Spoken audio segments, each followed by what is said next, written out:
So there's going to be one or two slides here, and I've got to tell you why. I'm numerologically dyslexic. There could be frickin' 500 of you. I wouldn't know. And I'm a little bit ADHD, so I can't concentrate. In fact, I'm a frickin' lot ADHD. Today, they've been following me around going, Nicky, here's your phone. Nicky, here's your glasses. But it means that I've got like a limited concentration span. So if I didn't have this next slide telling me where I were going, I'd be sat here telling you all about my freaking holidays. So, you know, which do you want? Now, I didn't know, and of course, why would you thought to tell me that I've not got the slides in front of me? So how lucky are you going to keep seeing back of my freaking head? My hair needs doing. I've got to tell you now, I've got roots. So your clicker ain't working. No, so your clicker really ain't working. No, your clicker isn't freaking working. Bring me my laptop, will you? I'll just do it from there. If I can't get your slides to work, look at this, as if I give a chuffing stuff whether this is working or not. It seriously isn't. Can you get, look, see, am I doing it right? It's really simple. Click the green button. Oh, I've done it. Oh, other thing is, I've got no idea of time, and I normally speak for 2 hours, so it's like, hiya, woo, the end. I'm putting my watch in front of me, but it means no to me. So, hiya, said the old flame-haired market trader to very esteemed guests in fancy London. Yeah, I am a market trader, and I don't often say good things about myself. It's very hard to hear when people are introducing you, but they can hardly say she's an absolute dick, but it's all we could afford, really. So they've got to say something nice about you. But if I can just tell you, yes, I was the best freaking market trader, man or woman, in the country. And as you'll hear in a bit, thank you. And I went from £1,000 a week to just shy of 2 million a year 30 years ago. There's been an awful lot of Botox injected since then. So this is all about dare to lead, dare to sell, dare to freaking be. Because how many of us dare actually be who we are? Look, when I were growing up in Home Firth, near Huddersfield, where the awful Lass of the Summer Wine show is, I were told, if you continue to speak in that tone, with that way about you, you will never be anything. People pay an extra couple of grand to listen to this accent now. Things have changed. But yeah, I've put a few things together. It's a little bit of a story, but actually look at the underneath messages and see how they relate to you and to your life. Because the thing is that the world belongs to the unique now, and most people are invisible, and we're going to look at that. So dare to be anything when our core belief about ourselves, going from time immemorial, that if you weren't part of a group of people, if you were different, you'd be taken outside and shot. So, you know, it's really difficult for people to get this. We're going to have a little look at that. So, look, the actual truth of what all of us do to make money. Every single person in this room. I don't care if you're selling. I don't care if you're leading. I don't care if you run a business. This is the actual truth about what we do to make money in the 21st century. We're professional connectors. That's what you do. Whether you're getting people to follow you because you're a leader, whether you're selling. Oh, and incidentally, as I've just said to this lovely lady here, if you can sell right now, you will never, ever be poor, because very few people can, because the world has changed so much. We're professional connectors. That's all we do. We make people feel something in our unique presence. And let's just have a look at what your unique presence is for a second. So you think of some of the most influential people in your life, whether they've actually been in your life or whether they haven't, or virtually. So look at the first person you kissed, the last person you kissed. Look at the person, the teacher that took you in at baby school. Look at the person that waved you off from university. Look at the first person that in your life that you lost. Look at the last person in your life that you lost. Look at your first boss. Look at your last boss. Now, you've just gone, Tom Jones, the Queen, Lady Gaga. It's the same freaking thing. They all own a space on the planet. And the more your emotions went like that, the more intense your emotions were when I reintroduced you to those people, the bigger the space they owned on the planet. Bigger the space, bigger you are. Smaller the space, smaller you are. And that's the thing. These days, it's all about how much emotion you evoke with your presence. And we do anything we can to keep that small. So this is the world according to Nicky, really. I think, and I must sit down and take some Ritalin and write a freaking book. But this is where we are on the planet. To meet or to delete, that is the question.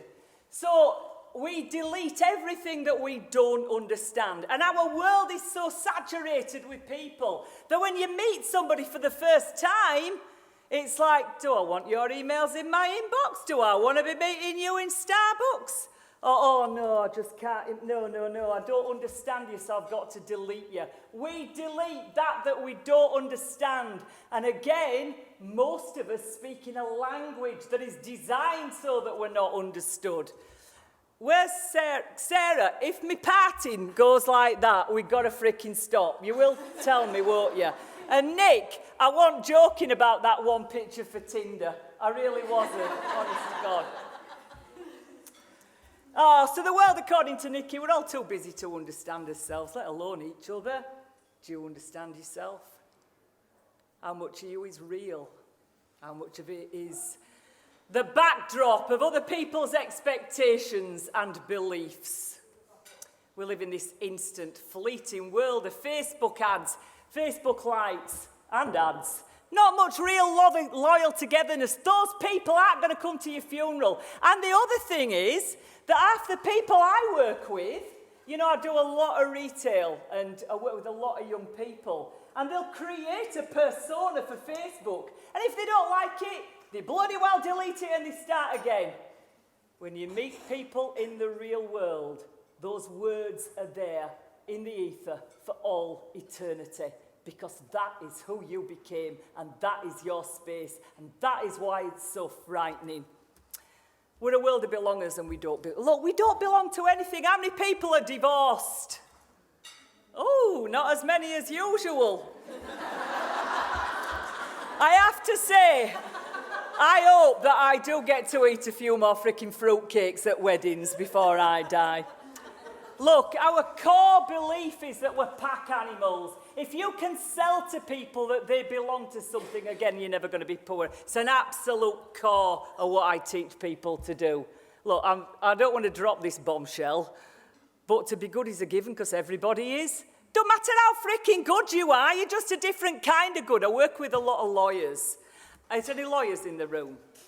Oh, thank God. Is there? Oh, yeah, just two. Oh, yeah, you. Oh, yeah, but look at you. You're something else with your fabulous top. That I did notice when you came in. But and it's like I have to explain to people. To be good is a given. It don't matter how good you are. It's how you tell the world how good you are. That's the thing these days. Because I work with a lot of design agencies. When you get to a certain level, that's brilliant. You know, it's just a different kind of good. It's not what sells these days. And we all know that there's more to life than this, don't we, Janelle? There's far more to life than this, and I'm not a big religious person. But let me absolutely guarantee that when they tell you that there is an energy that goes around the universe that is so creative that when you put it in your heart, that's what you become. Let me promise you, from my own experience, it is true. Is all this to do with what we're talking about? Yeah, because it's not a one-dimensional subject. It's a big phrase for me.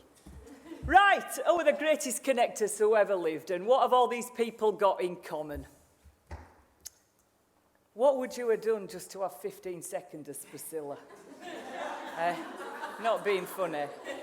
Now, he were great, but he wasn't the best in the world. All these people have got they've all got one thing in common. Sorry, no Botoxing and a tea towel over my head. That is the world's greatest ever, one of the world's greatest ever connectors. They've all got something in common that we need to learn. He sold a book or two, didn't he? Do you know what? And I know I'm going off on one here, but I actually put that slide up at an event a few weeks ago. And one young girl said, "Oh, is it?" I said, "It's fricking Jesus Christ. Have you ever heard of him?" Sorry, Janelle, not fricking. I am a fan. The greatest orator. For me, one of the greatest orators of all time. I've just been to Kenya with my son, and it was such a pleasure. My lovely boy is 29, 6'3", our Dane, adore him. And we had two young tribesmen from the Maasai tribe, who were the same age as Dane. And he sat talking to him at length, and when one of these lads knew what I did, and had never really left this village in Kenya, he could tell me every speech Obama had ever made, every inflection, every turn of phrase, why he took people from one set of emotions to another. That is what that man did. One of the greatest people that God ever created. Not the old bird on the left. The amazing man on the right. We used to call it Granny and Tranny Tour when we worked together for obvious reasons. We tripled overnight for Alaska. Literally, we could put $3,000 in on a day. But when Adam came to me, he had a very one-dimensional way of seeing himself. Do you want to know what it is that all these people have got in common that we need to know? They all told a bloody good story to themselves first. And a bloody good story can be 2 sentences. It can be 2 lines on email, but it changes everything. But we've got to tell it to ourselves first. Let me tell you where our Adam is now. He's been Nicole Scherzinger's personal makeup artist for a long time. He's really senior. He used to be at Dior. He's just gone to that new brand, the vegan brand, can't remember. And he charges $3,000 a day to go to one of the Arab states to teach the princesses how to put their eyeliner on. Well, you know what? I wish I had half of what that lad had. I'll just tell you one very quick story. There were me, Adam, and another lad that dressed quite similar, and we'd been working in Selfridges together. I don't drink, and I got absolutely wankered. Sorry for saying that word. And we all went out, and we met somebody in the Ritz, actually, and this man, he was mesmerised. And I thought, right, okay. I just says, can I just tell you, one of us three is a real woman. And this man looked at me, and he said, well, I'm not being funny, darling, but it ain't you, is it? Is it any wonder I have the problems I have?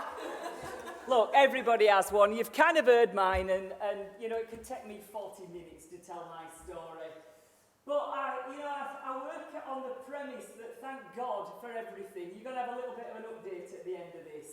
But I am neurologically dyslexic. I was always told I was stupid. You know, and there's been pivotal moments in my life, like the day that I started work at 16 in a shoe shop. And I sold more shoes in one day than anybody else could sell in a week. And I sold more shoes in a week than anybody else could sell in a month. And there's some times in your life that you never forget. And I worked on the children's floor, and one of the second or third customer I sold, they came upstairs, and it was a family of people, and Mrs. Andrews, as she was called, she said, where's your boss, love? I was only 16. I thought, oh, God, I'm knackered here. They're going to get rid of me. So she said, she's over there. Come here, madam. She said, this young girl, never, ever let her go. She's one of the best people I've ever met. And my boss said, why? She said, because my young son, as you can see, is Down syndrome. And this is the only person he's ever let put his shoes on since the day that he was born. Me, his mother, and your Nicky. Nicola, as I was called then.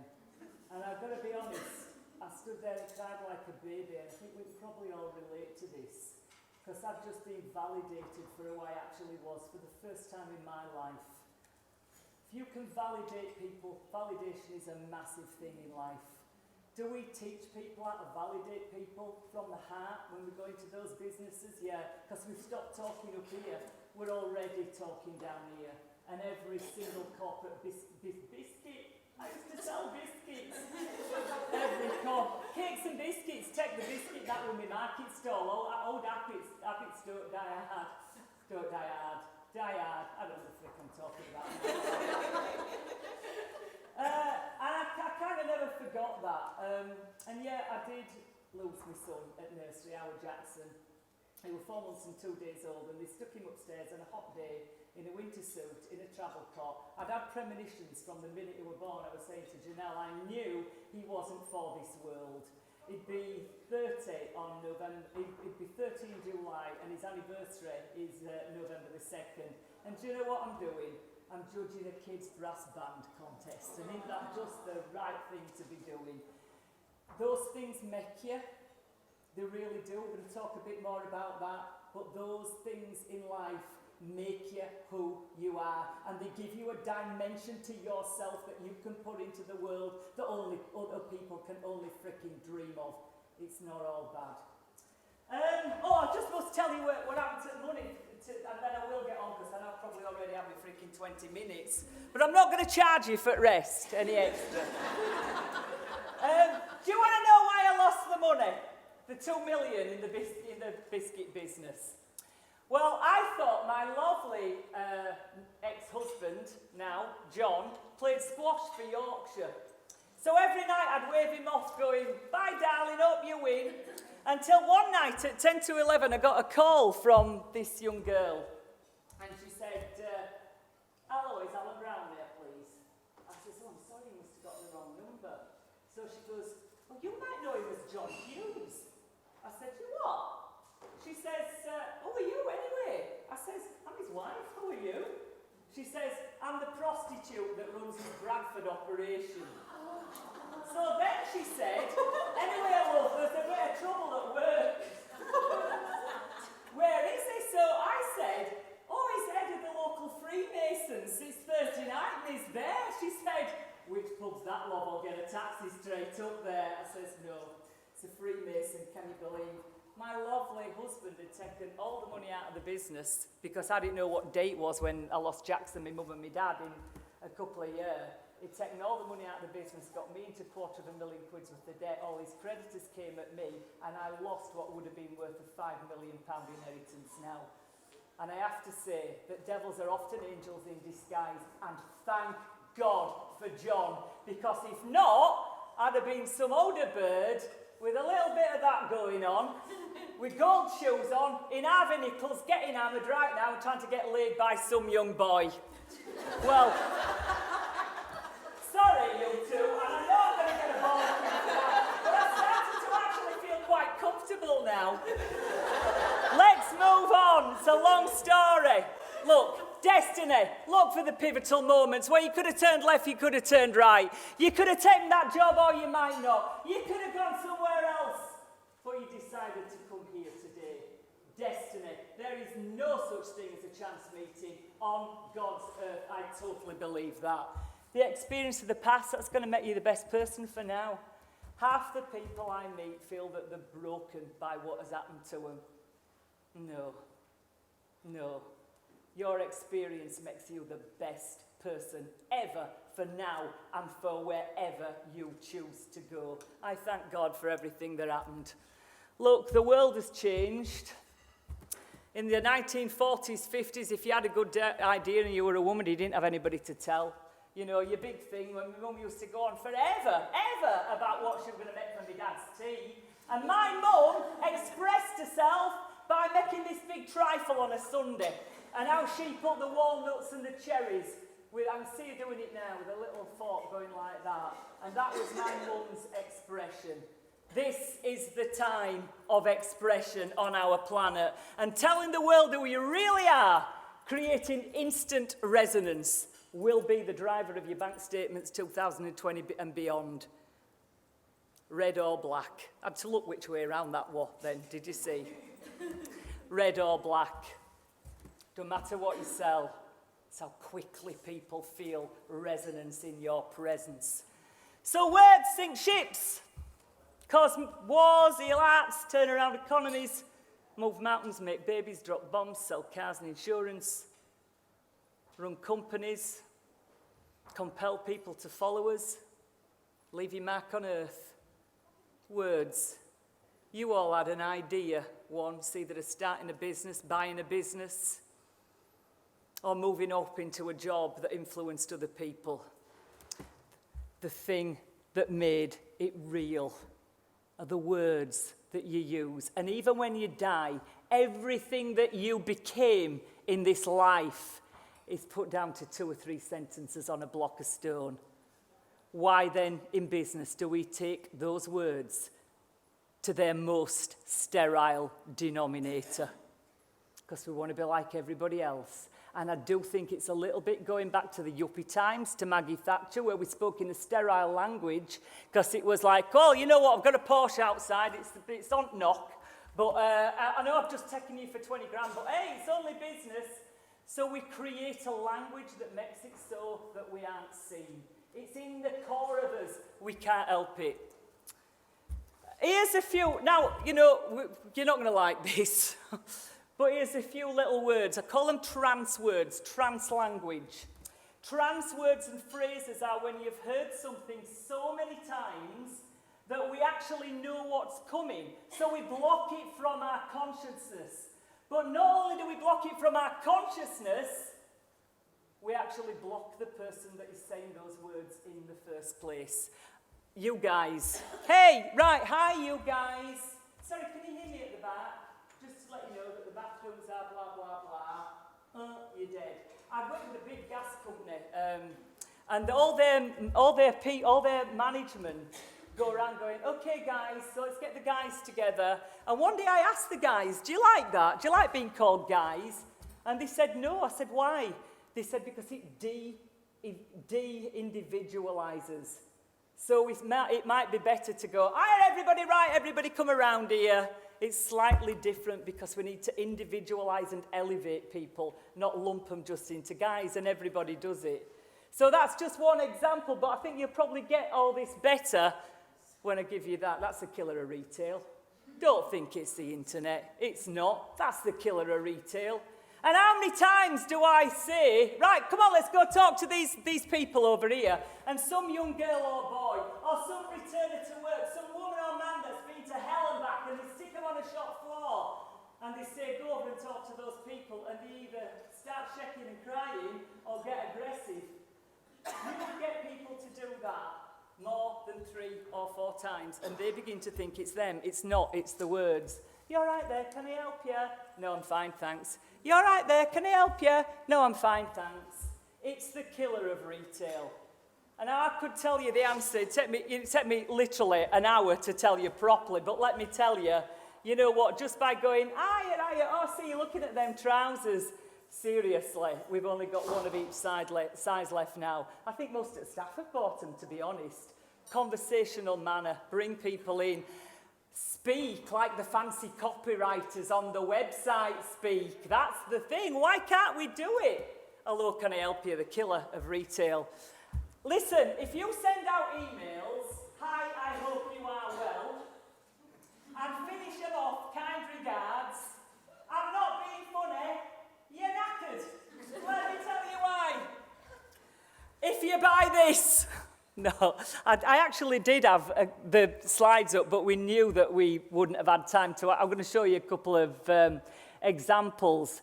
But hi, I hope you are well, and kind regards. It's unconscious. Literally, it's like walking up to somebody and going, are you all right there? Can I help him in a shop? And it is so easy to fix. It's slightly different for everybody because it's got to be real. So I've only got one product. I'm doing some more, but it is a little piece. It's an hour and a half on how to get people to respond to you on emails. But there is a little bit of a catch here. Because 2 weeks later, you've actually got to have a Skype one-to-one with me, with what you came up with to see what... And I know that's going to put a lot of people off buying it. It isn't do it next week. It doesn't matter if you come back in 20 years. It doesn't matter... In fact, I'll probably end up just selling it, sending it to everybody, because it didn't make any difference to me. But we put together online how we did it, because that's how I did the $1 million a year selling design, something I knew nothing about. $1 million a year for 7 years to people all over the world. Nike, Adidas, Rolls-Royce, Porsche cars, Swarovski, Diesel, AT&T, New York, Fox News. It was just the way we framed an email that made it so that people were waiting for me in reception. And I knew nothing about design. It's not what you sell, it's just how you express yourself. Anyway, there you are, if you want it. Oh, God, if you want it, you can have it for no. Drop me an email, I'll send it you. So, a little question. No bloody wonder my fridge is always empty, eh? Little question. Who are you? No, come on, who are you really? Is it you? Is it somebody that you were told who you should be? When you write or speak to those people at work, is that you? Or is it a little bit of an overhang from the 80s? Where are you going? No, really, where are you going on the bus of life? Dare you even stop, tell him you're getting off for a little while, getting back on? Or do you just keep going round and round and round the ring road without ever daring to say, actually, no, I've had enough of this. This is where I'm going and this is what I'm doing and you're going to take me. And when you find the answers to those questions, how do you get the world to understand you enough to give you what you see? Because seriously, the world will not give you what you want if it doesn't understand you. It will delete you. Self-definition becomes before self-actualization. That's true, because we can't do what we came here to do if we don't first define who we are and what we became, and how to explain that to an audience that compels them towards us. And we know every wink of the hand as to why they want to do that. Every wink of the eye, every wave of the hand. I always chuff and get that wrong. But anyway, you know what I mean. I think I've made that clear. So, finally, there's a lot of dimension to what I do. And you can't just say, you say that, you do that, you do a lot of stuff around body language, dress. There's a lot of dimension, which is why I normally spent, the other day I spoke for 6.5 hours, and we still didn't get it all in. But without all this, there is nothing. Without all this way of thinking, there is nothing anyway. So finally, I've got to ask you all, what's your why? Because let me promise you, it's not the money. I've had money, I've lost money. Sometimes I've had bailiffs on the door. Sometimes I've had £1 million in cash in bank. I'll tell you, because I couldn't give a stuff. I'm the same person, it makes no difference to me, because that isn't my why. And if anybody has listened to me for even 30 seconds today, you'll know that that's my why. And isn't it crazy? You know what? I've just been talking to him, and I do this maybe 3 times a week. And when I turn around and see that photo, I could cry like a freaking baby, because that is my world. That's my Danny. He's 6'3". I'm just buying him an house, so he's been texting me rather more today. But one of the things he did text me was, Mum, I hope you're not shit today. I said, I freaking do, else my Zelda will kill me. Every time I see a picture of me and my son, it's an anchor for me. And on the day that I leave the planet, because we all know that one day we're going to do, I hear the words that he's saying to the person that is sat at the side of him. Me mum, in her mid-60s, she freaking did it. I'm 61, and I promise you, I will do it before I leave the planet. What's your why? We've been talking on this table. We define ourselves by the way our children see us. So, I'm not always like this when I'm writing. I do a lot of writings. When I go into these companies, I have a little look and see what's happening, and I've got to rewrite a lot of the dialogues and a lot of the ways of being that people have. And I can't do that from a place of, oh, what song do you want me all to sing? So I actually go into a very dark place when I'm putting these things together.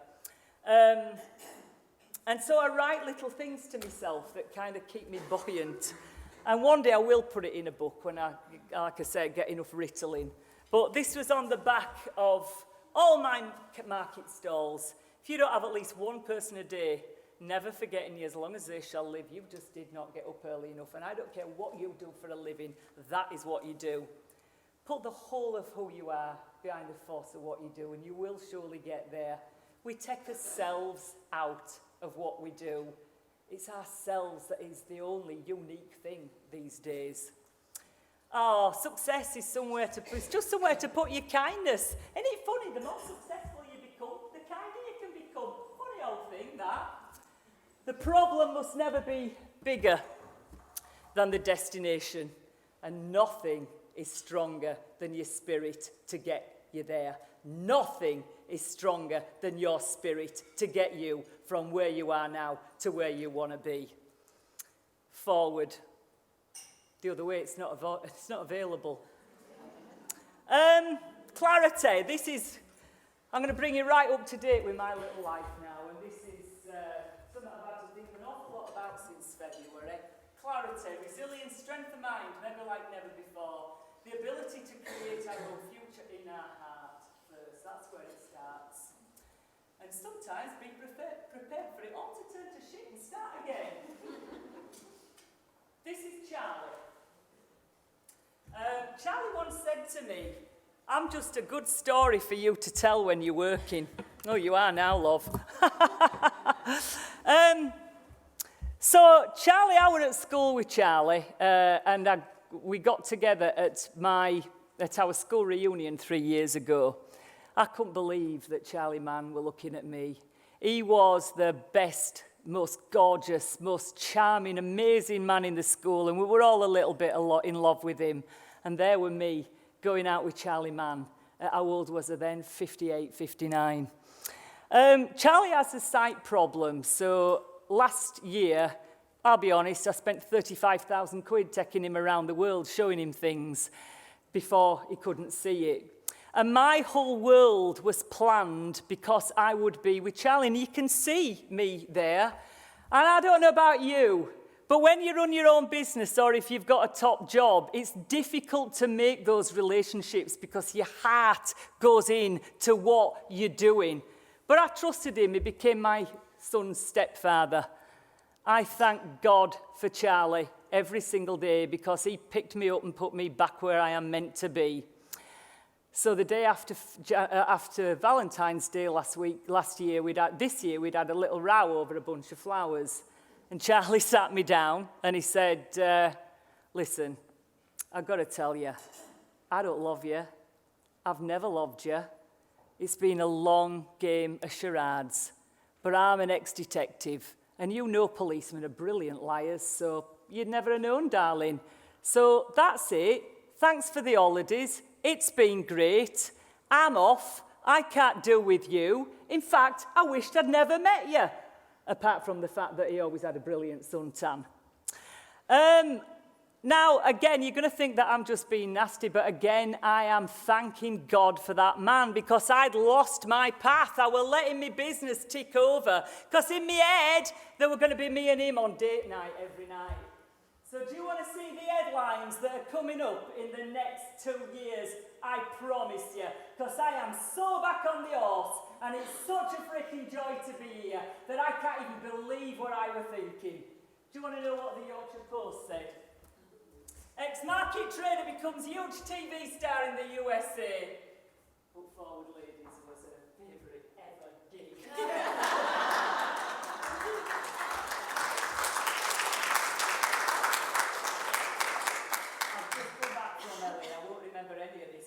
Slept in 5 days, and I'm back there in November. Be very, very careful what you wish for. It may just happen. Do you want to know what Daily Mail said? Ex-market trader writes book on connection that sells millions. However, did she do it?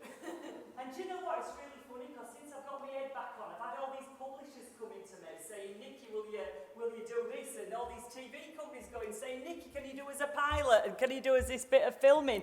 Get your head on! And it's funny the world comes to you, but I bet you're all wondering what the sun said, aren't you? Nicky Pattinson dating Liam Neeson. Sure as hell I want to move to Huddersfield, he said. Again, be careful what you wish for, put it in your heart, it might just happen. The future, you know what, it's owned by the unforgettable. And bloody hellfire, if you take nothing else from today, please, please, just take one thing. That's got to be you. Thank you with all of my heart.